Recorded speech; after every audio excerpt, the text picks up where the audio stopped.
மக்களோட அதாவது செந்தில் பாலாஜி கேஸில் நீதிமன்றத்துக்கு மட்டும்தான் பிரச்சனை. நீதிமன்றம் ஜாமீனை ரத்து செய்வேன்னு சொல்லிச்சு.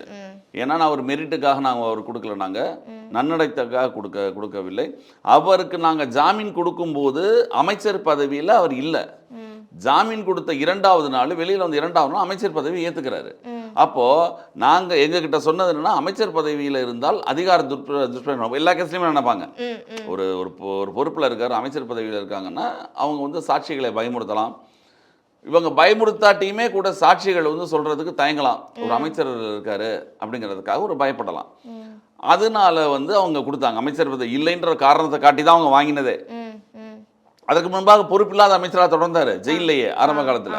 ரொம்ப நாள் தொடர்ந்து தனக்கு சிக்கல் ஜாமீன் கிடைக்காததுக்கு காரணமே நம்ம அமைச்சர் பதவியில் இருக்கணும்னு அப்புறம் தான் அவங்களுக்கு புரிஞ்சிச்சு. அதுக்கப்புறம் அவர் ராஜினாமா பண்ணி அதுக்கப்புறம் அவர் அமைச்சராக இல்லைன்ற ஒரு காரணத்தினால, அதுவும் ஒரு வருடத்துக்கு மேலே சிறையில் இருக்காருன்ற காரணத்தினால நீதிபதிகள் கொடுத்த ஜட்ஜ்மெண்ட் அது என்ன வேணா அவங்கள ஜாமீன் கொடுத்தாரு, நீதிபதிகள் கொடுத்தது.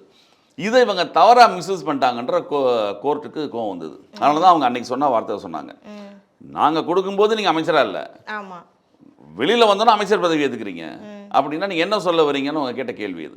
அதனால் வேறு வழியே இல்லாமல் இன்றைக்கு செய்து தான் ஆக வேண்டிய, ஜாமீன் கேன்சல் ஆயிரும். அந்த ஒரு நோக்கத்தில் தான் அவங்க வழி இல்லாமல் செய்தது.